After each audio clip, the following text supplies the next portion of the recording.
స్వాత 17వ అధ్యాయము మొదటి వచనము నుండి 10 వచనముల వరకు బోధించటం లేదా ఈ వాక్యమును నేర్పించడం జరిగేది. ఈరోజు మనము 11వ వచనం నుంచి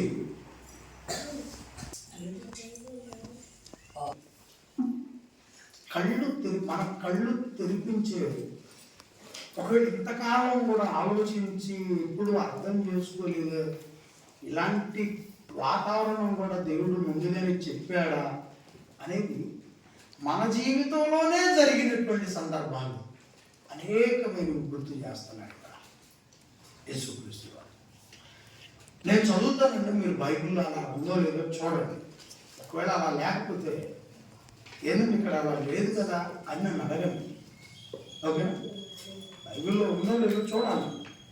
దాని పేరే పరిశీలన. నువ్వు చూసే కంటి చూపుతో అక్షరాలు అక్కడ బైబిల్లో ఉన్న వాక్యాన్ని చూడటం పరిశీలన అంటున్నారు. పరిశీలించండి అందరూ. ఆయన యెరూషలేమునకు ప్రయాణం అయిపోవచ్చు. సమరయ గలిలయ మధ్యగా వెళ్ళుచుండే, అంటే గ్రామాలు, ఆ ప్రాంతం గుండా వెళ్తున్నాడు ఆయన. అంటే అచ్చిపేట, నీలేశ్వరపాలెం, ఈ ప్రాంతాల గుండా యేసు ప్రభు ప్రయాణం చేస్తున్నాడు. అలా ప్రయాణం ఉదాహరణగా చెప్తున్నాడు. మన పరిధిలో ఉన్న గ్రామాలు సమరయ గలిలయ అనేటువంటివి ఇప్పటికీ ఉన్నాయి. ఆ ప్రాంతాల్లో ప్రభు ప్రయాణం చేస్తాడు. పన్నెండవ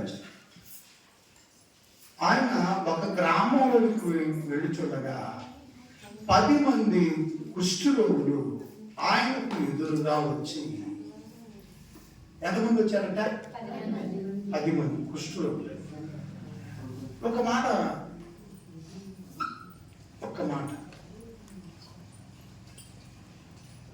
నేను చెప్తాను. ఒక మాట వీళ్ళ గురించి, కుష్ఠరోగుల గురించి ఒక మాట చెప్తాను. యేసు ప్రభుల వారు జీవిస్తున్న టైంలో కుష్ఠరోగులు అంతకుముందున్న టైం కానీ, యేసు ప్రభు జీవిస్తున్న టైంలో రోజుల్లో కానీ కుష్ఠరోగులు గ్రామాల్లో ఉండటానికి వీలు లేదు. అప్పుడు నేను కొన్ని యేసుక్రీస్తు వారి జీవిత చరిత్ర గురించి మూవీ చేసినప్పుడు కూడా రాజన బాబులు కొండల్లో ఉండేవారు.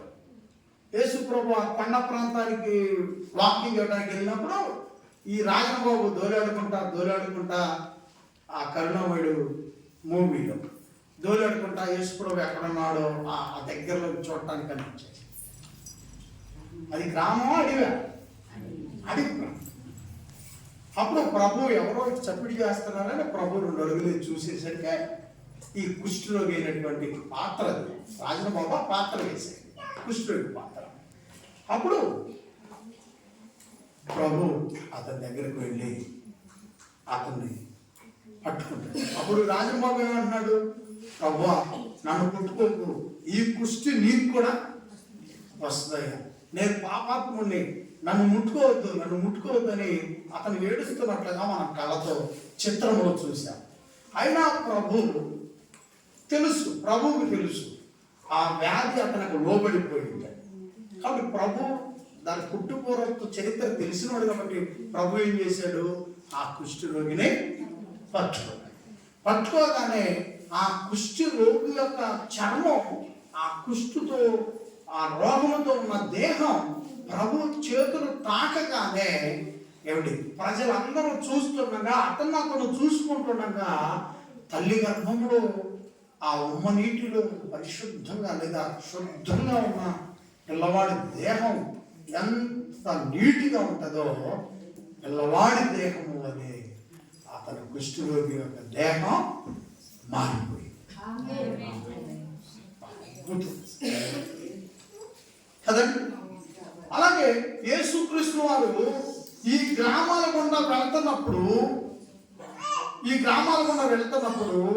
ఇక్కడ చెప్పబడినటువంటి లోకాలు ఇక్కడ జరిగిన విషయాన్ని చెప్తున్నాడు మనకి. ఇక్కడ ఎంతమంది కుష్ఠరోగులు ఉన్నారంటే ఇక్కడ 10 మంది. 10 మందిని కూడా బయటకు నెట్టివేశారు వాళ్ళ కుటుంబీకులు అందరూ.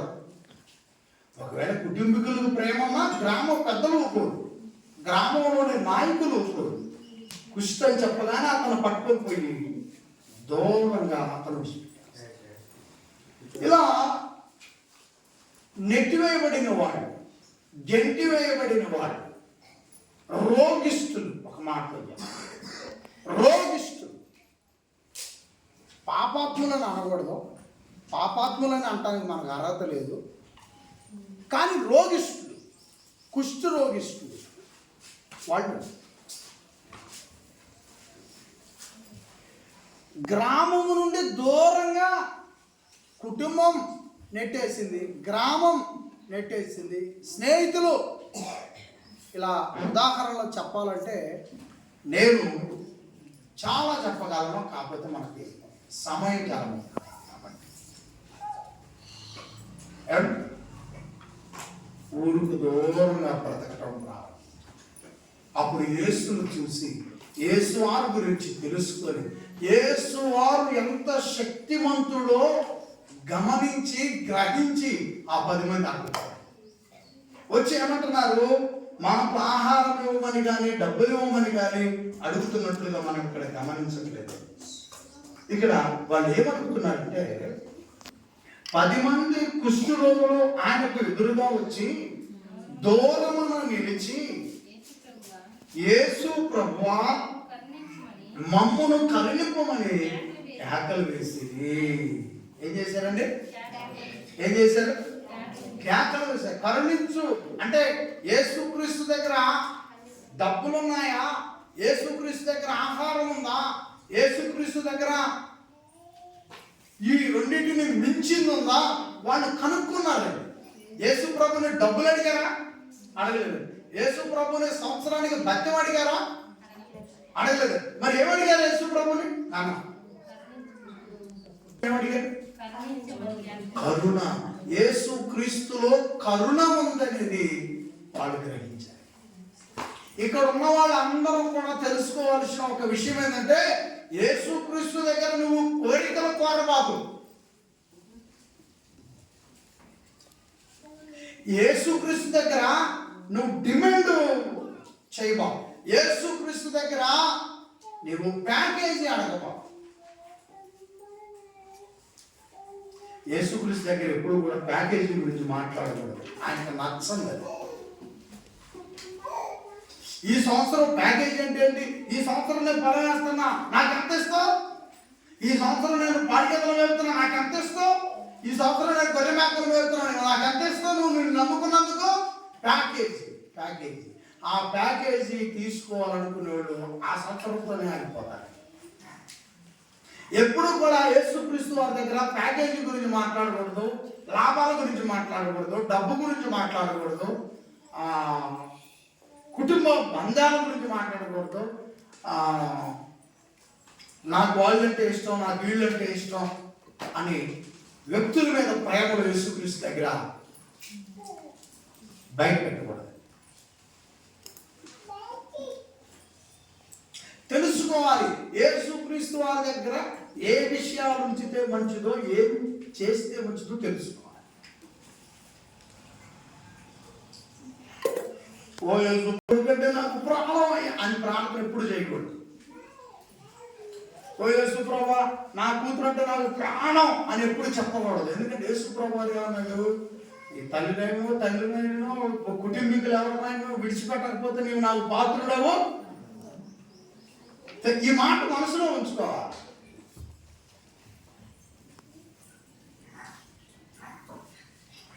అందుకని ఇక్కడ కూర్చున్న ఏ ఒక్క వ్యక్తి అయినా చిన్న స్థాయిలో దేవుని వద్ద నిలబడ్డా, ఒకవేళ కదా నేను పర్వాలేదని ఒకవేళ నువ్వు అనుకుంటున్నా, అయ్యో నాదేముందని నువ్వు తగ్గించుకుంటున్నా, యేసుక్రీస్తు దృష్టిలో ఒకటే, యేసును తప్ప ప్రేమించడానికి మీ పైనే ఉండదు. అది మీ పైకి మళ్ళీ అనుకో యేసు నుంచి విడిపోద్ది ఆ ప్రేమ. కాబట్టి నాదేముందని నువ్వు తగ్గించుకున్నా, నేను పర్వాలేదని ఒకవేళ నువ్వు అనుకున్నా, ప్రియులను యేసుక్రీస్తు దగ్గర ఇద్దరు సమానమే. గుర్తుపెట్టు, ఇద్దరు కలిసి యేసుక్రీస్తునే ప్రేమించాలి. ఇద్దరు కలిసి యేసునే వెంబడించాలి. కారణం ఏంటో తెలుసా? యేసుక్రీస్తులో కరుణ ఉన్నది. కరుణ. యేసు ప్రభువు వద్ద మనం నిలిచినప్పుడు తండ్రిని అడగాలి, తండ్రి నీ ప్రియ కుమారుడి యొక్క కరుణ మాపై ఉంచు. అడగాల్సినవి ఇవ్వండి. అడగాల్సినవి యేసుక్రీస్తు వారి కృప, యేసుక్రీస్తు వారి కరుణ నాతో ఉంచు, పిల్లలతో ఉంచు, కుటుంబంతో ఉంచు, సంఘముతో ఉంచు. కోరుకోవాల్సింది. నా ప్రార్థన మీరు ఎప్పుడైనా గమనించారో లేదో, నేను ప్రార్థన చేసేటప్పుడు మీరు కొంచెం మనసు పెట్టి వింటారో లేదో కానీ నా లైన్ ఇలాగే ఉంటుంది. విడిచిపెట్టిన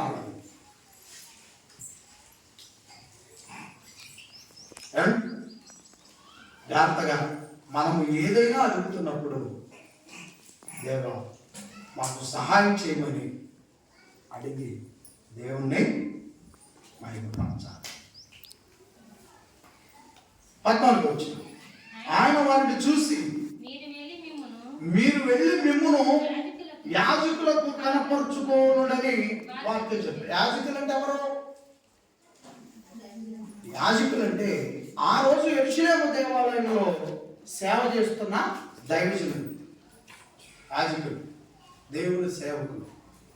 అంటే వీళ్ళకి రోగం తగ్గిందన్న సంగతి ఎవరికి తెలియాలి? యాజకులకు తెలియాలి. అంటే మందిరంలో ఉన్నటువంటి వ్యక్తులకు తెలియాలి. అప్పుడు వాళ్ళు ఇంటికి వెళ్ళడానికి పర్మిషన్ ఇస్తారు. వాళ్ళు ఇంటికి వెళ్ళడానికి పర్మిషన్ ఇస్తారు. బయటకు పంపించింది కూడా ఎవరు? వీళ్ళు వెళ్ళి మా ఇంట్లో ఇట్లా కుష్టి వచ్చిందని చెప్పి వాళ్ళే బయటకు పంపించేది. కాబట్టి మళ్ళీ ఇంట్లోకి తీసుకురావాలన్న పర్మిషన్ ఎవరు? యాజకులు. అప్పుడు యేసు ప్రభువు వాళ్ళకి ఈ వివరాన్ని తెలియజేస్తున్నాడు. మిమ్మల్ని యాజకులకు కనపరుచుకోలేడని వారితో చెప్పారు. వారు వెళ్ళుచుండగా శుద్ధులై నడవాలని, నీతో కలిసి ఉండాలని ఆశయ, చిన్న ఆశయ ఓ యేసయ్య నీవే తీర్చాలయ్యా. యేసయ్య నామంలో శక్తి ఉన్నదయ్యా. శ్రీ యేసయ్య నామంలో శక్తి ఉన్నదయ్యా. నమ్మితే చాలు నీవు పొందుకుంటావు శక్తిని. నమ్మితే చాలు నీవు పొందుకుంటావు శక్తిని. ప్రియులారా, యేసు ప్రభు మీరు వెళ్ళండి, వెళ్ళి యాజకులకు మీరు మిమ్మల్ని మీరు కనపరుచుకోండి అన్నప్పుడు వాళ్ళు ఆ మాట మీద ఏమండి అప్పుడే కళ్ళ ముందే కార్యం జరిగితే నమ్ముతారా? వెళ్ళండి అని అంటే నమ్మి వెళతారా? వాస్తవాన్ని బాధలో ఉన్న వాళ్ళకి డాక్టర్ గారికి ఏం చెప్తాం?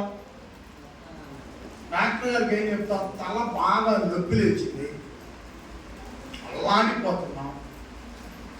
డాక్టర్ గారికి ఇప్పుడు ఏం చెప్తాం? నాకు ఇక్కడ ఉన్నదలోనే, అంతేగాని నేను ఇంటికి పోయాకే తగ్గితే చాలండి నాకు అని అంటాం. ఎవరన్నా ఇంటికి పోయినాక ఒక 2 గంటలకు తగ్గినా పర్వాలేదండి అంటాం. అబద్ధాలు ఆడబాకండి, నిజాలు చెప్పండి. ఏమంటాం మరి డాక్టర్ గారి దగ్గరికి వెళ్ళి? నాకు ఇప్పుడే నువ్వు ఏ మెడిసిన్ వాడుతావు, ఏ పవర్ కలిగిన దమ్మున్నది వాడుతావు నాకు తెలియదు. నాకు ఇప్పుడు నీ ముందు ఉండగానే చేసిన 5 నిమిషాలు అది టాబ్లెట్ వేస్తే 5 నిమిషాలు, ఇంజక్షన్ చేస్తే మన స్వభావం అలాంటిదండి. మన స్వభావం అలాంటిది, మన మనసు అలాంటిది. ఎందుకంటే మనకి తొందరగా వెళ్ళిపోవాలి. ఇప్పుడు మరి ఈ కుష్ఠరోగుల పరిస్థితి ఏంటి? ఈ 10 మంది కుష్ఠరోగుల పరిస్థితి ఏంటి? యేసు ప్రభు ఇప్పుడే మీకు తగ్గుద్ది అన్నప్పుడు వెంటనే వాళ్ళకి చూస్తున్న కార్యం జరిగితే నమ్ముతారా? ఇంటికి వెళ్ళండి అని చెప్పాడు.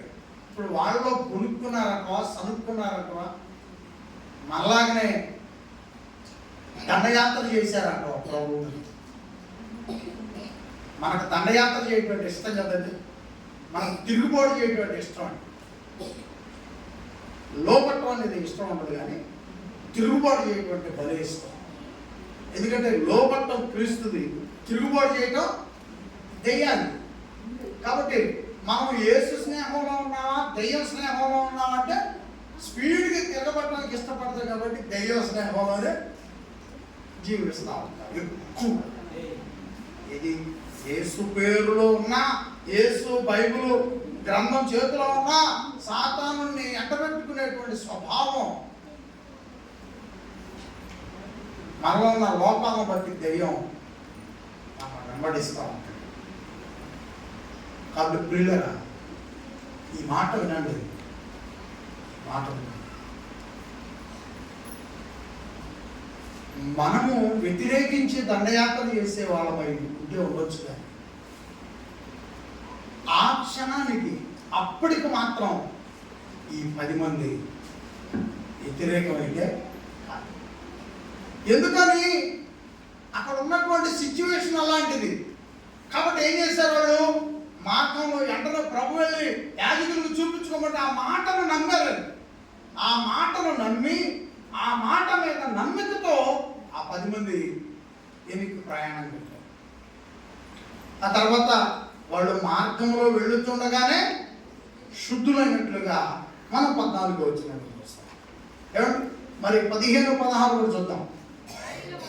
వారిలో ఒకడు తనకు స్వస్థత కలుగుట చూసి గొప్ప శబ్దంతో దేవుణ్ణి మహిమపరచుచు తిరిగి వచ్చి ఆయనకు కృతజ్ఞతాస్తుతులు చెల్లించొచ్చు ఆయన పాదముల యొద్ద సాగిలపడెను. వాడు సమరయుడు. ఇప్పుడు కాను ఆపడినామా? ఇప్పుడు దాకా ఏంటంటే ట్రైల్ అండి. ఏంటంట ఏమా పూజ ఎరా? ఇప్పుడు దాకా ట్రైల్ అండి. ఏంటంట ట్రైల్. అసలు మ్యాటర్ ఏం నుంచింది?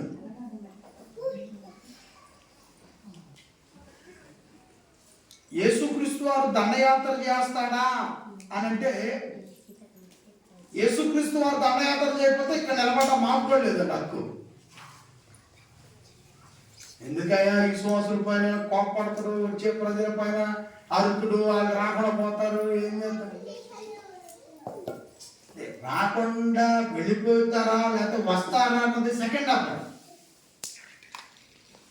కానీ ఉన్న విషయాలని జాగ్రత్తగా పరిశీలన చేయాలి. యేసుక్రీస్తు వారు వచ్చింది ఎంతమంది? యేసు ప్రభువు దగ్గరికి వచ్చింది ఎంతమంది? వాళ్ళకి ఏముందండి? వాళ్ళు రోగులే కదా, కృష్ణ రోజులే కదా. యేసు ప్రభు వాళ్ళకి ఏం చెప్పాడండి? మీరు వెళ్ళండి యాజకులకి. వాళ్ళు వెళ్తున్నప్పుడు ఏమైందండి? స్వస్థత జరిగింది. మరి ఇప్పుడు మనము 15లో ఏమని చదివామండి? వారిలో ఒకడు తన వద్ద 15లో ఏం చదివామంటే, ఆ 10 మందిలో ఒకడు తనకు స్వస్థత కలుగుడు చూసి గొప్ప శబ్దముతో దేవుని మహిమపరచుచు తిరిగి ఆయన వద్దకు వచ్చి ఆయనకు కృతజ్ఞతలు చెల్లించుచు ఆయన పాదముల యొక్క సాగిలపడెను. ఎంతమంది వచ్చారండి?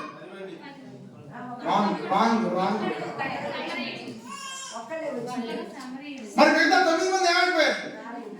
మరి ఇప్పుడు వాళ్ళకి దండయాత్ర చేయడం లేదా? యేసుక్రీస్తు మామూలుడు కాదు, దయామయుడు, కరుణామయుడని ఫస్ట్ హాఫ్లో చెబుతాడు. ఆయన తాట తీసేవాడని సెకండ్ హాఫ్లో చెబుతాడు. అందుకే మన పరిచర్యలు 2 ఉన్నాయంటే అది మొదటి నుంచి వస్తాయి. ఈ పరిచర్యలో 2 ఉన్నాయి. ప్రేమ 1, తగ్గింపు 2, ఓర్పు 3. ఇక 3 తర్వాత ఇంకేముంటుంది? 3 తర్వాత ఏముంటుంది? ఇక దండయాత్ర. నువ్వు ఇక్కడ కూర్చోకపోతే సంబంధం లేదు. యేసుక్రీస్తు దగ్గరకు వచ్చింది ఎంతమంది? యేసు ప్రభుని ఏమని అడిగారు? కరుణించమని అడిగారు. నాకు కరుణ చూపే దిక్కుమాలం అయిపోయాడు. కూడు కూడా పెట్టుకుని ఇంట్లోంచి గెంటేశారు. నేను నా భార్యకి కట్టుకుని పెళ్ళయ్యారో చెప్పింది, నా ప్రాణం అని చెప్పిందండి. కుష్ఠరోగం తోసేసిందండి బయటికి. నా పిల్లలు నాన్న ఎక్కడున్నావు, నువ్వు ఇంటికి రాలేదు ఏంటి, ఇంకా ఏంటి 7 అయినా ఇంటికి రాలేదు, 6కి వచ్చాడు, గంట ఆలస్యం వస్తే గంటల తరబడి ఎదురు చూసేవాడు. కుష్ఠరాగానే తోసేసాడండి అడిగి. దిక్కుమాల బతుకైపోయిందండి. ప్రభువా ఇక నువ్వే మాకు కరుణ చూపించు, నువ్వే మా దేవుడు, ఇక నువ్వు తప్ప మాకు దిక్కు లేదన్నాడు. అప్పుడు ప్రభు వీళ్ళ దేనత్వం చూసి వీళ్ళ ఏడుపు వీళ్ళ పెడపప్పులు చూసి ఏం చేశాడు, మీరు ఎలాంటి స్వస్థత కలిగిందండి, దాని అంతా ఉంటే స్వస్థత కలిగిందండి. మరి యేసు ప్రభు దగ్గరికి ఇప్పుడు ఎంతమంది వచ్చారండి, మాట్లాడరే? మరి 9 మంది. మరి ఇప్పుడు దుర్మార్గులు అంటవా, దొంగలు అంటవా, పాపాత్ములు అంటవా, మరి వాళ్ళని ఏమన్నారు? ఇప్పుడు వాళ్ళని మరి వాళ్ళకి ఏం పేరు? వాళ్ళు దుర్మార్గుల, వాళ్ళు దొంగల, వాళ్ళు పాపాత్ముల?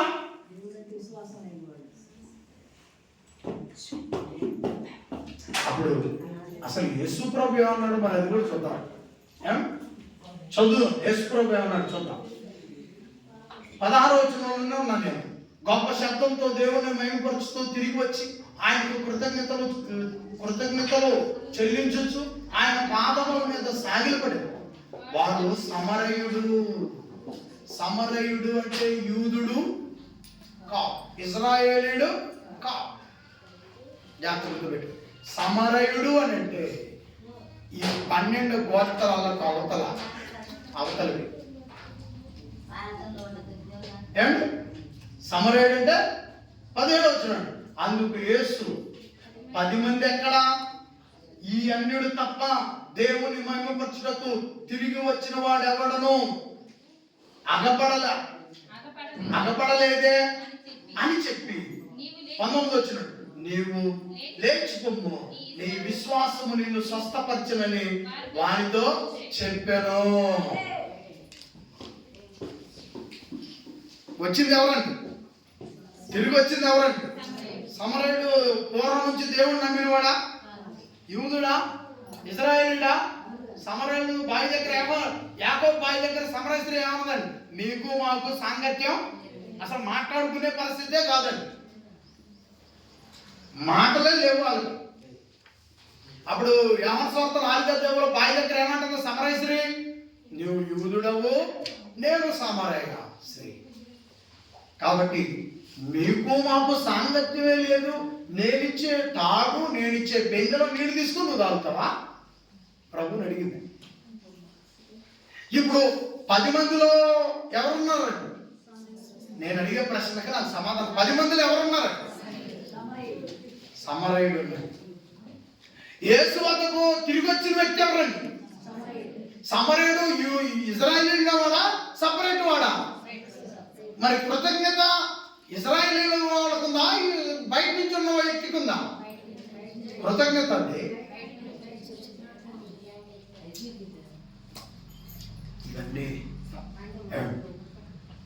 ఇవన్నీ మనస్సుని కదిలించే పాఠాలు, మనస్సుని కదిలిస్తాయి. ఈ మాటలు నిన్ను లోతైన నిర్ణయాల్లో తీసుకెళ్తాయి. అందుకే మనసు పెట్టి నేను ఇందాక ప్రార్థన చేసేటప్పుడు అడిగాను, వాళ్ళ హృదయాలు ఏ ఆలోచన లేకుండా ఉండే విధంగా చేయండి. వాక్యం కొరకు ఎదురు చూసే హృదయాలు ఉండాలని దేవుని అడిగాను నేను ఇందాక. ఆ హృదయంలో పరిశుద్ధాత్మ వారికి వాక్యం కొరకు ఎదురు చూసేటట్టు చేస్తాడండి హృదయాన్ని. మనం ఎక్కడ లోకంలో ఉన్నామో గుర్తు చేస్తాయండి వాక్యాలు. మనం ఎక్కడ మన జీవితంలో ఇంతకాలం క్రైస్తవ జీవితంలో పొరపడ్డామో గుర్తు చేసి ఆ పొరపాట్లు మళ్ళీ జరగకుండా చేస్తాయండి వాక్యాలు. అందుకే జాగ్రత్త వినండి,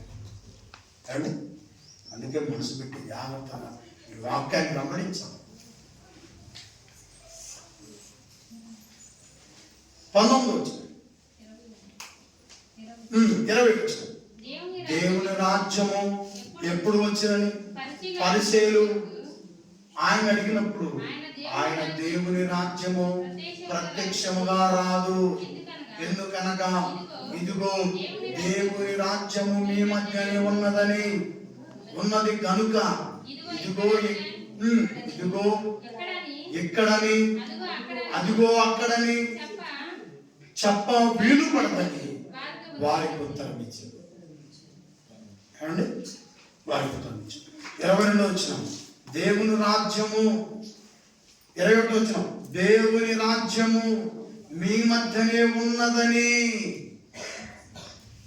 దేవుని రాజ్యము మీ మధ్యనే. ఒక మాట అడుగుతారు, మీరు ఎంతకాలం ఏ వినుకుంటా వచ్చారో అడుగుతారా? సరే సరే అన్ని అక్కచెల్లెమ్మలు, తల్లులు అందరూ, శ్రీలంకలో అందరూ అదే ప్రశ్న. సరే దేవుని రాజ్యం అంటే ఏంటి?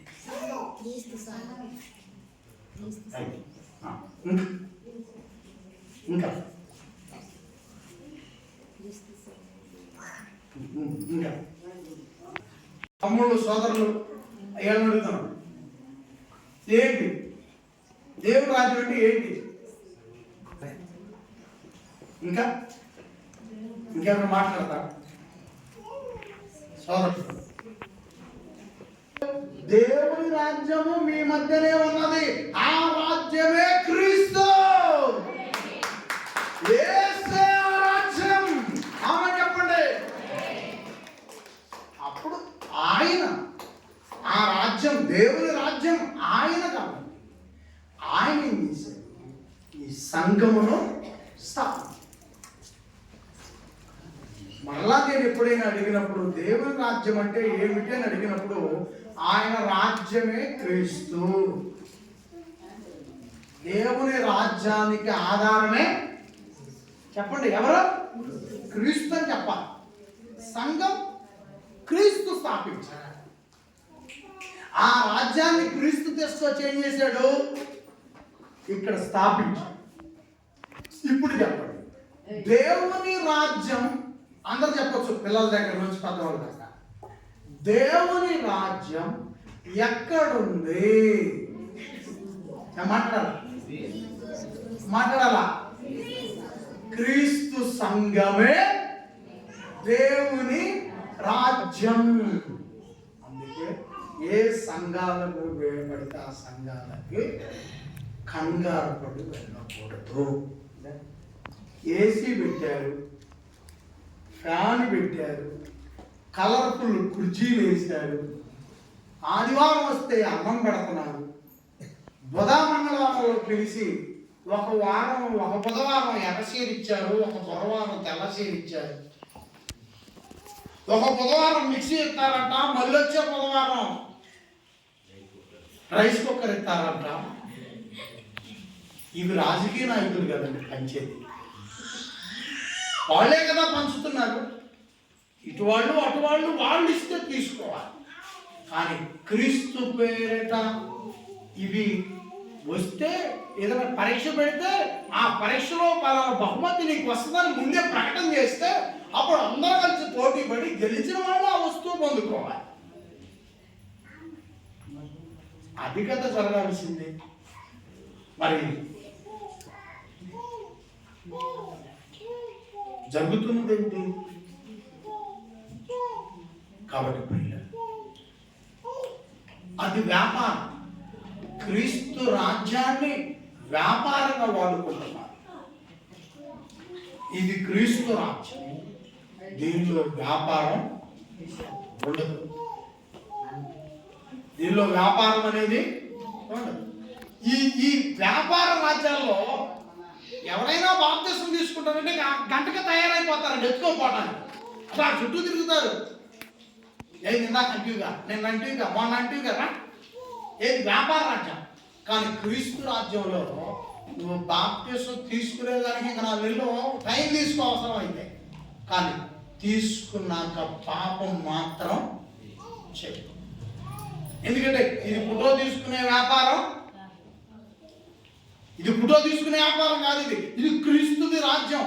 ఈ రాజ్యంలోనికి నువ్వు అడుగు పెడితే ఇక నీ జీవితంలో తప్పిపోకుండా ఉండడానికి నువ్వు చూసుకో. అవసరమైతే 4 నెలలు నిర్ణయం తీసుకో. కానీ అడుగు పెట్టినాక పాపం చేసావా? మత్తయి ఇంట్లో చెప్పాను నేను, కీర్తన గ్రంథం, ప్రకటన గ్రంథం 22:18. ఏమనుంది? తెగుళ్ళన్నీ తుడిచిపోయి.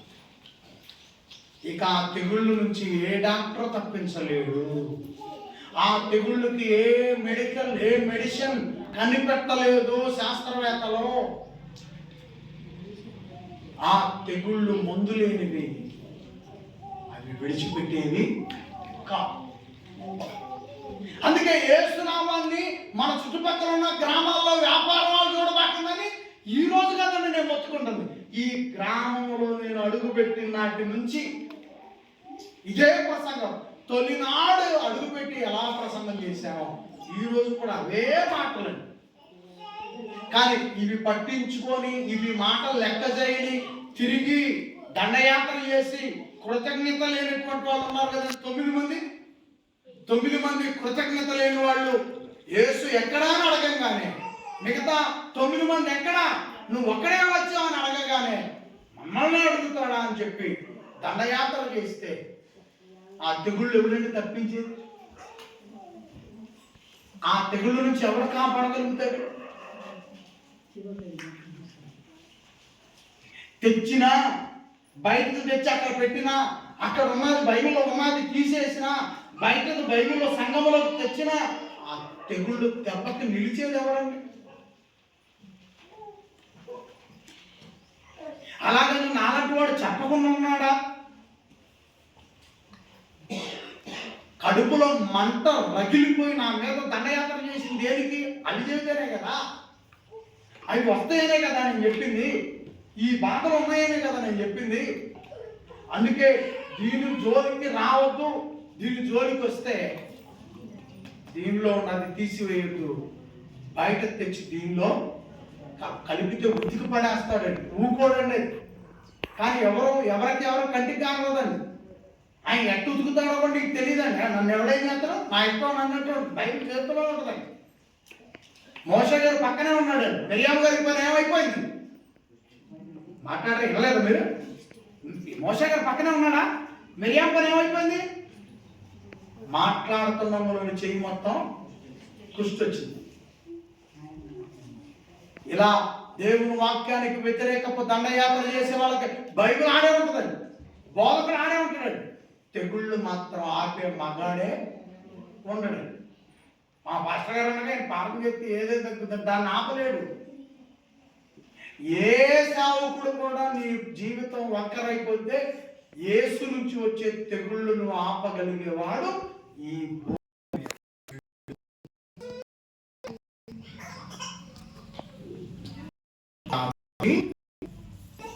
సమరేడు సమరేడు సంఘానికి ప్రతి విశ్వాసి, ప్రతి కుటుంబం పిల్లల గురించి కృతజ్ఞత ఉండాల్సిందే. అది నేర్చుకుంటా. క్రీస్తు సంఘానికి ద్రోహం చేయకూడదు. క్రీస్తు సంఘానికి ఎవరు కూడా హాని తలపించకూడదు. ఎందుకంటే ఆయన సంఘము ద్వారానే మనం బాగుపడ్డాం. ఆయన సంఘము ద్వారానే మనం కొన్ని సమస్యలకు విడిపించబడ్డాం. ఆయన సంఘము ద్వారా, ఆయన ద్వారానే మన జీవితాలు ఈ రోజు చెప్పుకోవడానికి ఉన్నాయి.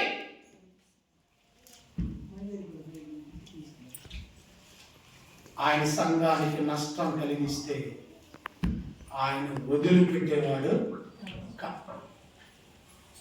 నేను చెప్పే మాట చదువుకో, బైబిల్ చదువుకో.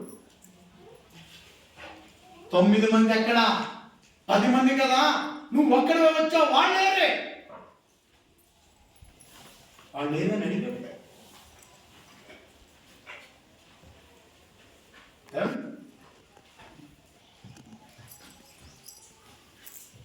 ఎలా ఉన్నాడు? మరియు ఆయన తన శిష్యులతో ఇట్లా, మనుష్య కుమారుని దినములలో ఒక దినము చూడవలనని మీరు కోరు దినమున మీరు ఆ దినమును చూడరు. వారు ఇదిగో ఇక్కడని అదిగో అక్కడని మీతో చెప్పిన వెళ్ళకుడే. ఏం చెప్తున్నాడు? అదిగో అక్కడ ఉన్నాడు ధీరుడు, ఇగో ఇక్కడ ఉన్నాడు ధీరుడు, మన ఊళ్ళో ఉన్నవాడు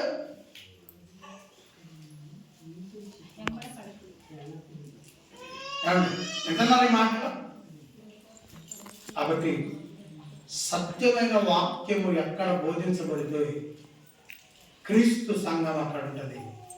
సంఘానికి శిరస్సు ఎవరు? క్రీస్తు. కాబట్టి ఆ క్రీస్తే ప్రతి అవసరాన్ని తీరుస్తాడు. అంతేగాని సూటేసి కోటేసి ₹1,00,00,000 కారులో వచ్చినంత మాత్రాన అతడు బైబిల్ జ్ఞానంలో పూర్తిగా ఎరిగినవాడని కాదు అని తెలుసుకోవాలని అతను సైకిల్ మీద వచ్చిన సత్యవాక్యం కలగవాడు అంటే ₹1,00,00,000 కారులో వచ్చిన వాడి కంటే ఇతను జ్ఞానవంతుడు. కాబట్టి ప్రియులారా జాగ్రత్తగా గమనించాలి. 24 ఆ ప్రకారము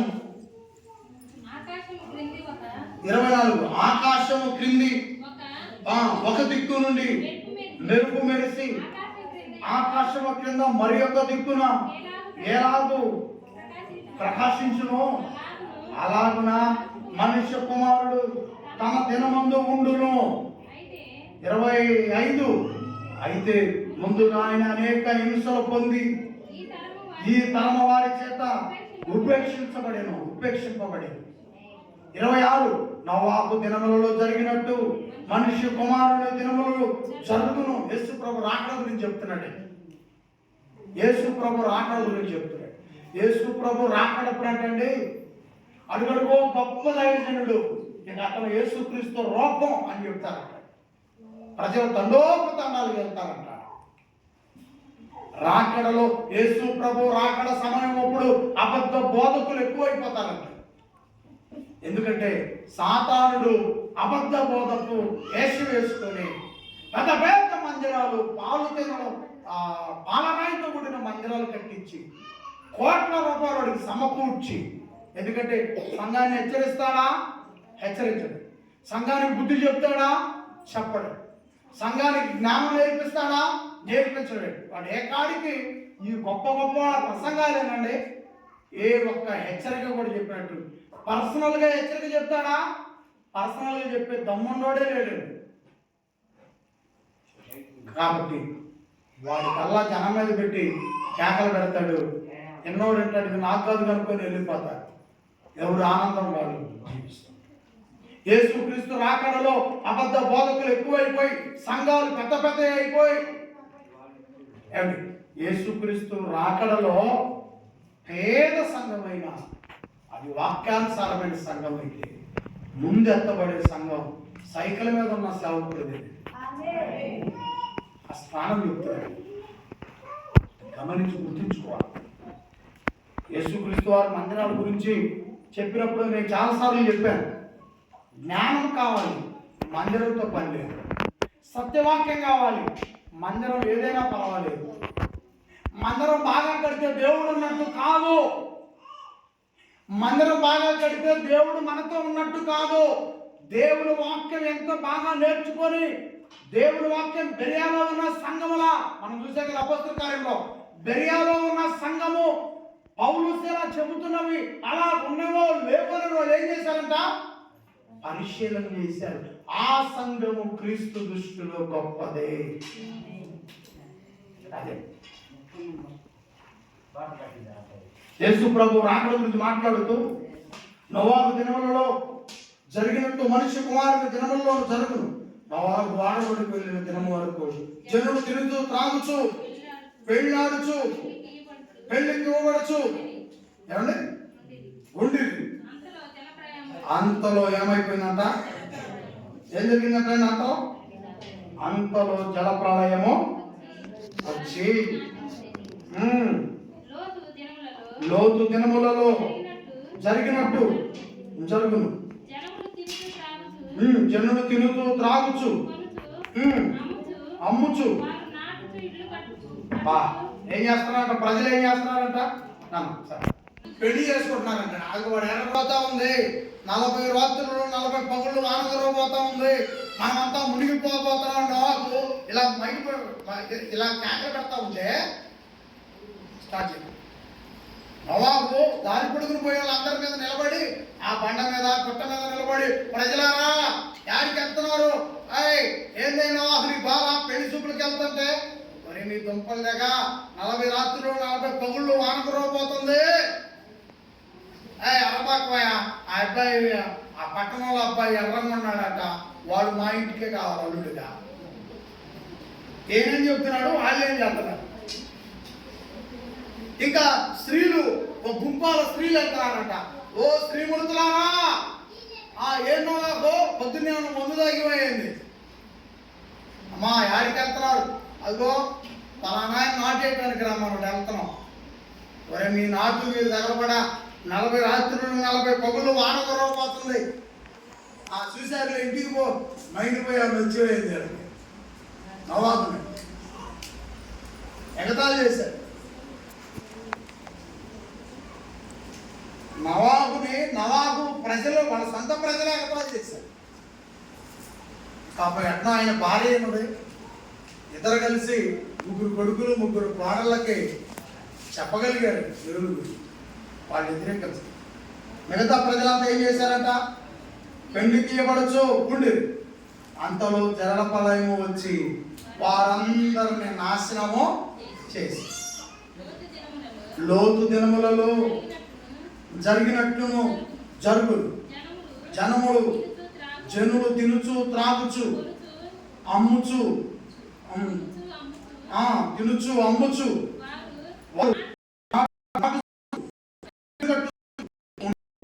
అయితే 9 లోతు సొదొమ విడిచిపోయిన ఆకాశము నుండి అగ్ని గంధకములు కురిసి వారందరిని నాశనము చేశాను.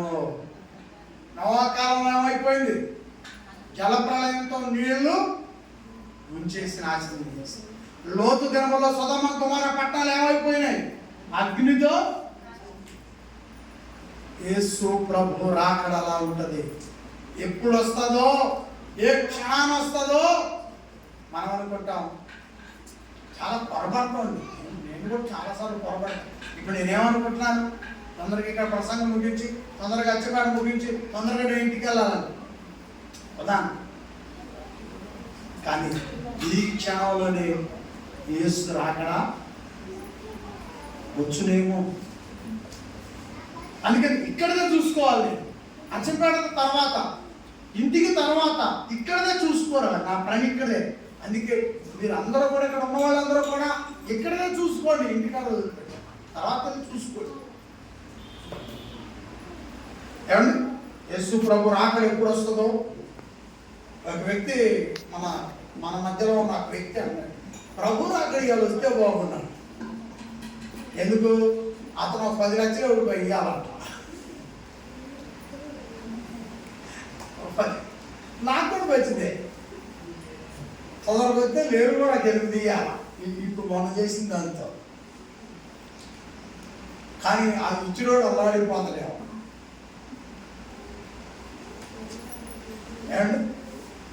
కానీ ప్రభు రాకడ వచ్చిన రోజు ఇస్తే తీసుకునేవాడు లేడు, ఇవ్వమని అడిగేవాడు ఉండడు. సమస్తం శూన్యమైపోతుంది. అందమైన ఆభరణాల కామించి నువ్వు ఇంట్లో పెట్టుకున్న, నిలవ పెట్టుకున్న ఆహారం దాకా మట్టి బోడిదైపోతాయి. ఏమో యేసు రాకడతో ఈ ప్రపంచం శూన్యమైపోతాయి. ప్రారంభంలో శూన్యంలో నుంచి సృష్టి చేశాడు దేవుడు, మరలా అదే శూన్యమైపోతాయి. ఉన్నంతకాలం అది కావాలి ఇది కావాలని ఆరాటం. యేసు రాకడని మనం మర్చిపోయి, యేసు రాకడని మనసులో పెట్టుకోండి. మీరు ఏ పనైనా చేసుకోండి. యేసు రాకడ మనసులో ఉంచుకుంటే నువ్వు బంగారం సంపాదించుకున్నా రేపు కోళ్ళకి ఇచ్చేటప్పుడు లేదు, ఆ ప్రభు రాకడ ఎప్పుడు వచ్చిందో ఇది శూన్యం అయిపోతుందిలే, తీసుకో అని ఇవ్వాలి. అంటే కోడలకు కూడా దాని మీద ఆశ లేకుండా, కోడలు కూడా దాని మీద పిచ్చి లేకుండా చెయ్యాలని. యేసు ప్రభు రాకడ ఎప్పుడు వచ్చుద్దో, నాకు ఎప్పుడో వచ్చుద్దని మా ఆయన చెప్పించిండు, కానీ ఇప్పుడు దాకా రాలా. నా టైంలో రాలా, మరి నీ టైంలో వచ్చిద్దాం, తీసుకొని ఇవ్వాలి. డబ్బులు కట్టలో 10 లక్షలు. ప్రభు రాకడ ఎప్పుడు వచ్చుద్దో అని ఏదో తినకో దాచిపెట్టుమమ్మా. మా టైంలో రాలా, చచ్చిపోతున్నాం తొందరలో, మరి నీ టైంలో వచ్చుద్దాం, తీసుకో ఇవ్వాలి. అప్పుడు ఆ డబ్బు మీద ఆశ, ఇంట్లో తగాదులు, ఆడబిడ్డకు అంత పెట్టి అనే తగాదులు, మా తోడికోళ్ళకు వెంటిచ్చి అనే తగాదులు లేకుండా ఉంటాయి. యేసు రాకడ గురించి ఇళ్లలో మాట్లాడకపోతే ఆ తర్వాత ఉండే తగాదులేనండి. యేసు రాకడ గురించి మాట్లాడు, యేసు రాకడ గురించి మాట్లాడి, ఇదిగో అన్నదమ్ములు చెరువు ఎకరం ఉంది, ఆ ఎకరం ఉంది, శరీర ఎకరం తీసుకోండి, యేసు ప్రభు ఎప్పుడు అతను అది ఎప్పుడు పోడదైపోతుంది నాకు తెలియదాను. ఒక 10 చెట్లు అన్నకు ఎక్కువ పోయినా ఒక తమ్ముడు ఏమన్నాయి, ఆ ఎందుకంటే బోడదైపోయేది 10 చెట్లు పాని. ప్రభు రాకడ గురించి మాట్లాడినంత చెప్పు తోడుకోళ్ళ మధ్య, అక్క చెల్లెల మధ్య, అన్న తమ్ముల మధ్య, తల్లిదండ్రుల మధ్య, తోడుకోళ్ళ మధ్య తగాదులు ఉంటూనే ఉంటాయి. యేసు రాకడ గురించి మాట్లాడితే వేళ కొద్ది గొప్పగా ఉంటాయేమో, కానీ భారీ స్థాయిలో అయితే ఉండవని తెలియజేస్తాం. ఎందుకంటే ప్రభు రాకడలో పాలరాయితో పెట్టిన మందిరం ఏమైపోద్ది? మాట్లాడరా? పాలరాయితో పెట్టిన మందిరం ఏమైపోద్ది? మనం తాటాకు చేసుకున్నా కూడా అదేనా ఆ రోజు పోయేది, పాలరాయితో పెట్టినా ఆ రోజు పోయింది. కానీ పాయింట్ ఒకటి ఉందండి, ఎక్కడికి పాయింట్ ఒకటి ఉంది, అదే నాశనం కాని ఆత్మ నిన్ను నన్ను నడిపిస్తాం చూసేవా, ఆ ఆత్మకు నాశనం లేదు, ఆ ఆత్మకు చావు అనేది లేదు. వెళితే పరలోకంలో శాశ్వత కాలం తండ్రితో ఆనందంగా ఉంటుంది. పడితే మంటల్లో కాలిపోతూనే ఉంటుంది, ఆడ కూడా చావు లేదు. ఆత్మకు అగ్నిలో కూడా చావు లేదు, రోజు చత్తనే ఉండాలి అక్కడ. ఆత్మకు పరలోకానికి వెళితే శాశ్వతమైన జీవితం. నీలో ఉన్న ఆత్మ నేను ఇక్కడ కూర్చోబెట్టింది, మళ్ళీ ఇంటికి పంపించుద్ది, మళ్ళీ నీ పనులకు పంపించుద్ది, నా పనులు నా అడవుడేది, నా కుటుంబం ఆత్మ అడవుడేది, అది తండ్రి ఆత్మ. నీలో ఉండి నిన్ను జీవింపచేస్తున్నది దేవుని ఆత్మ. ఆ ఆత్మకు నాశనం లేదు, ఆ ఆత్మకు చావు లేదు. మరి మట్టిలో పెట్టేస్తున్నాం కదండి, మట్టిలో పెట్టేది దేహాన్ని, శక్తిని మట్టిలో పెట్టలేం. దేవుని మహిమను, దేవుని పవర్ని మట్టిలో బంధించలేం. దేవుని ఆత్మ వెళ్ళిపోతాయి. కాబట్టి ప్రియులారా, దయచేసి అర్థం చేసుకోండి. ప్రభు రాకడ ఎప్పుడో తెలియదు కనుక యేసు సిలువ మోసింది నిన్ను ఆశీర్వదించి, నిన్ను దీవించి, నిన్ను గొప్ప చేయడానికి అనుకుంటే అది సెకండ్ హాఫ్. నీ దీవెనలు, నీ ఆశీర్వాదాలు, నువ్వు బాగుపడేది, నువ్వు గొప్పదాని అయ్యేది సెకండ్ హాఫ్. మొదటిది ఏంటంటే నీలో ఉన్న ఆత్మ యేసుక్రీస్తు రక్షణ పొందుకోవాలి. నీలో ఉన్న ఆత్మ తండ్రిది పరలోకాన్ని చేరుకోవాలి. నీలో ఉన్న ఆత్మ తండ్రిది, అది అగ్నిగుండానికే వెళ్ళకూడదు.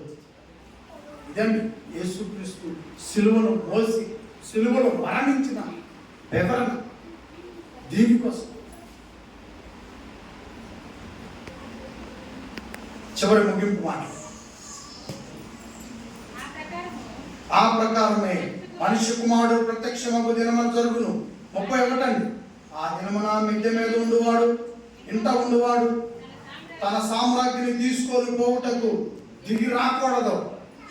ఇది ప్రభు రాకడ గురించి అండి. ప్రభు రాకడ గురించి మాట్లాడుతున్నాడు. ఆయనకి రాకూడదు, వచ్చిన ఉపయోగం లేదు, రాకూడదు. 31 అలాగే పొలములో గుండువాడు తిరిగి రాకూడదు. లోతు భార్యను జ్ఞాపకం చేసుకున్నాడు. తన ప్రాణమును రక్షించుకుని వాడు దానిని పోగొట్టుకున్నాడు. ఏం చెప్తున్నాడండి? నన్ను ఒకసారి బంద్ చేయండి, ఒకసారి వినాలి. సరే 30 ఆ ప్రకారమే మనిషి కుమారుడు ప్రత్యక్షమగు దినమున జరుగును. 31 ఆ దినమున మిద్దె మీద ఉండువాడు ఇంట ఉండువాడు తన సామ్రాజ్ఞిని తీసుకొని పోవుటకు దిగకూడదు. విని జాగ్రత్తగా. తన సామ్రాజ్ఞిని తీసుకొని పోవుటకు దిగకూడదు. అలాగే పొలంలో ఉండువాడు తిరిగి రాకూడదు. లోతు భార్యను జ్ఞాపకం చేసుకోండి. ఎందుకు ఎత్తాడండి యేసు ప్రభు? ఏమన్నా ఎందుకు ఎత్తాడండి ఇక్కడ?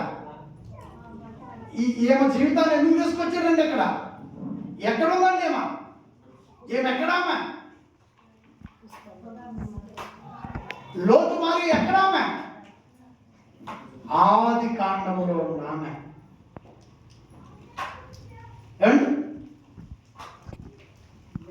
ఆది కాండములో ఉన్న ఆమెను యేసు ఎక్కడికి తీసుకొచ్చాడండి? ఇక్కడికి తీసుకొచ్చాడు. అంటే లోతు భార్య ఏం చేస్తుందో యేసు ప్రభువుకు తెలుసా? అప్పుడు యేసు ప్రభు మరణగతం జన్మించాడా? లేదండి. కానీ ఆమె ఏం చేసిందో యేసుకి, సుధమ్మ కుమారుని చెరికి చూడకుండా వెళ్ళమంటే ఏం చేసిందామా? ఏమైపోయిందామా? అందుకని ఆ లోతు భార్యను జ్ఞాపకము చేసు. పేరు కూడా పెట్టలేదండి. ఆ పేరు పెట్టి చెప్పడానికి కూడా ఇష్టపడలేదు దేవుడు. ఆ పేరు కూడా చెప్పలేదు. జాగ్రత్త. రేపు మన పేరు రావట్లేదేందా? క్రీస్తు న్యాయపీఠం ఎదుట మన పేరు రావట్లేదే? జీవ కిరీటం ఇచ్చేటప్పుడు మన పేరు రావట్లేదే? కిరీటాలు ఉన్నాయండి, అక్షయ కిరీటం ఇచ్చేటప్పుడు మన పేరు రావట్లేదే? పిలవటం ఇష్టం లేదు. నీతి కిరీటం ఇచ్చేటప్పుడు మన పేరు మన తల మీద పెడతానండి. ఒక్కొక్కటి యేసుప్రభు పెడతా ఉంటాడండి తల మీద. మన పేరు నీతి కిరీటం అప్పుడు లేదే, జీవ కిరీటం అప్పుడు లేదే, అక్షయ కిరీటం అప్పుడు లేదే, ఏ కిరీటం అప్పుడు లేదనుకోండి, మన పేరు పిలవటం దేవుడికి. అంటే పిలవట్లేదంటే అసలు వాళ్ళు ఏడున్నట్టండి. అక్షయ కిరీటం, నీతి కిరీటం, వాడవారిన కిరీటం, ఈ కిరీటాలు ఇస్తున్నప్పుడు పిలవట్లేదు అనుకోండి, పలానా పేరు రావాలి అని పిలవట్లేదు అనుకోండి, అసలు వాళ్ళు ఏడున్నట్టండి. పక్క మండుతున్న అగ్ని గుండానికి. అందుకే ఆ పేరు అక్కడ రావట్లేదు. సరే ఆలోచించండి. మనసు బట్టి ప్రతి ఒక్కళ్ళు ఆలోచించండి. నీ పేరు పిలవని రోజు ఆ రోజుకి అగ్ని గుండానికి. ఇక్కడ ఈ లోతు భార్య పేరు ఎక్కట్లేదంటే లోతు భార్య చేసిన పనేంటండి? దేవుడు అవకాశం ఇచ్చినా దేవదూతలు పంపించి మరి అవకాశం ఇచ్చినా సద్వినియోగపరుచుకుందా? దేవుని మాట నమ్మిందా? నిర్లక్ష్యపరిచింది. అలాగే యేసుక్రీస్తు వారి సంఘం ఇచ్చి, సేవకునిచ్చి, బోధకు బైబిల్ ఇచ్చి ఇన్ని సంగతులు చెప్తున్నా నిర్లక్ష్యం చేస్తే, వ్యక్తిగా చెప్తున్నా, కుటుంబాలుగా చెప్తున్నా, నిర్లక్ష్యం చేస్తే నా కుటుంబం దగ్గర వచ్చి నీ కుటుంబం దాకా పిలవటానికి అక్కడ పేరు ఉండదు. పేరే లేదంటే అక్కడ నీవు నేనే ఉండు. ఆలోచించండి. అందరికీ తెలివితేటలు ఉన్నాయి కదా, జ్ఞానం ఉంది కదా, అందరూ ఆలోచించాలని మీకు. లోతు భార్యను జ్ఞాపకం చేసుకుని తన ప్రాణమును రక్షించుకుని వాడు దానిని పోగొట్టుకుని వాడు దాన్ని సజీవముగా కాపాడుకును. 34 ఆ రాత్రి ఇద్దరు ఒక మంచం మీద ఉందురు, వారిలో ఒకరు కొనిపోబడును, ఒకడు విడిచిపెట్టబడును. 35, 37 ఇద్దరు స్త్రీలు ఒక తిరగలు విసురుచుండగా ఒకటి కొనిపోబడును, ఒకటి విడిచిపెట్టబడును. శిష్యులు ప్రభువా ఇది ఎక్కడ జరుగును అని ఆయన అడిగాను. ఆయన పీనుగులు ఎక్కడ ఉండును అక్కడ గద్దలను పోగొని వారితో చెప్పారు. శవాలు పీనుగంటే మీకు అర్థమైంది. శవాలు ఎక్కడ ఉండును అక్కడ గద్దలో. యేసు ప్రభు రాకడలో విడిచిపెట్టబడి ఎత్తబడిన వాళ్ళు జీవితం ఓకే, విడిచిపెట్టబడిన వాళ్ళ జీవితం ఏంటంట? పీనుగులు అయిపోతారు, శవాలు అయిపోతారు. గద్దలు వచ్చి ఆ శవాల మీద పడి. ఇప్పుడు మనం ఒకసారి కళ్ళు మూసుకుని 2 నిమిషాలు కొంచెం అట్లా మోకరించి ఒకసారి ఆలోచన చేయి. నువ్వు ఎత్తబడిలో ఉన్నావా, పేనిక స్థానంలో ఉన్నావా? పిల్లల దగ్గర పిల్లలకి అర్థం కాదండి ఇది, తర్వాత పెద్దవాళ్ళు అర్థం చేసుకుని పిల్లలకు చెప్పుకోవాలి తప్ప. ఒక్కసారి అందరూ కూడా మోకరించి నువ్వు తిరగలిస్తున్నావో లేక పని చేస్తున్నావో లేక పడుకుంటున్నావో, ఒకళ్ళు ఎత్తబడతారంటే ఒకళ్ళు విడిచిపెట్టబడతారు. యేసు ప్రభువు చెప్పాడు. ఒకళ్ళు విడిచిపెట్టి ఎత్తబడిన వాళ్ళ జీవితం సేవ్, విడిచిపెట్టబడిన వాళ్ళ జీవితం గద్దలు వచ్చి ఆగుతాయి అంటాడు. ఆ గద్దలు ఏం చేస్తాయి? పీక్కి అంటే పూడ్చిపెట్టేవాళ్ళు కూడా ఉండరు, పూడ్చిపెట్టేవాళ్ళు కూడా ఉండరు.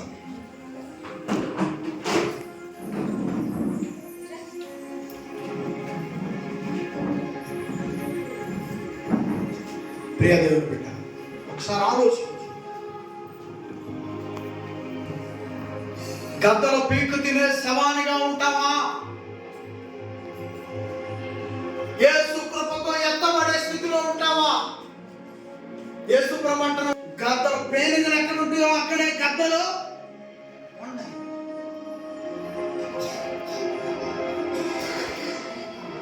లోతు భార్యను జ్ఞాపకం చేసుకోండి. ఇద్దరు మంచం మీద పడుకొని ఉంటే ఒకళ్ళు ఎత్తబడి ఒకళ్ళు ఎడవబడతారు. కృతజ్ఞత లేని బ్రతికేలాగా ఉంటది. నేను నాయకుల గారి గృహంలో ప్రార్థనలో చెప్పాను, కృతజ్ఞతాస్తుతులు దేవుడు అంగీకరించాలంటే అతడు సంవత్సరం అంతా కూడా కృతజ్ఞుడై ఉండాలి క్రీస్తుకి. అప్పుడే కృతజ్ఞతాస్తుతులు దేవుడు తీసుకుంటాడు. విన్నారు కదా ఈ మాట? మత్తయి గృహంలో చెప్పిన మాట విన్నారు కదా, బైబిల్ నుంచి తీసివేయద్దు, బైబిల్ కలపవద్దు. కలిపితే తెగుళ్ళు ఎండబడతాయి. తెగుళ్ళు ఎండబడ్డాయంటే నువ్వు విడిచిపెట్టబడతావు, మంచాన పడతావు. ఆ మనుషులు కలిపే మనుషులు, తీసేసే మనుషులు మంచాన పడతారు, రోగిష్ఠులు అవుతారు, పీనుగులు అవుతారు, గద్దలు అవుతాయి. లోతు భార్య ఏ విధంగా అయితే దేవుని మాటలు వినకుండా ఉప్పు స్తంభం అయిపోయిందో, ప్రియ దేవుని బిడ్డ,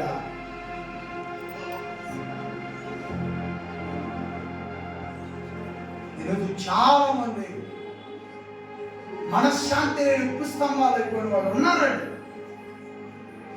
దేవుని మాట వినకపోతే, సంఘానికి నష్టం కలిగిస్తే మనం ఓకే వదిలిపెట్టండి యేసు ప్రభు. అందుకని ప్రియులారా,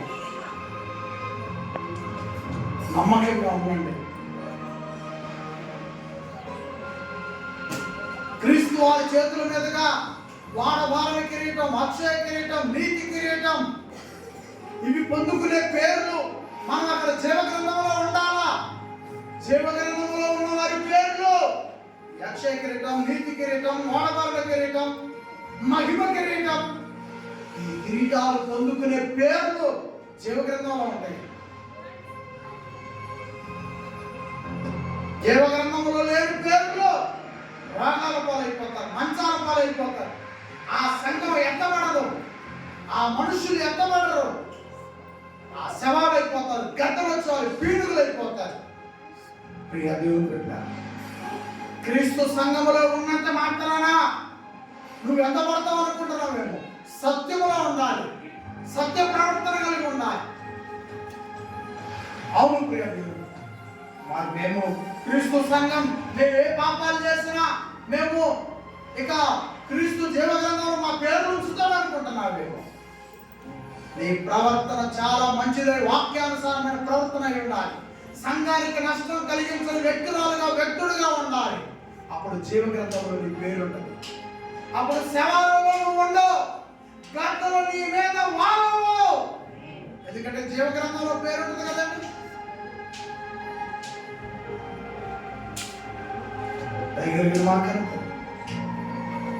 యేసు ప్రభువారి శరీరంలో ఆయన రక్తం తీసుకుంటుంది.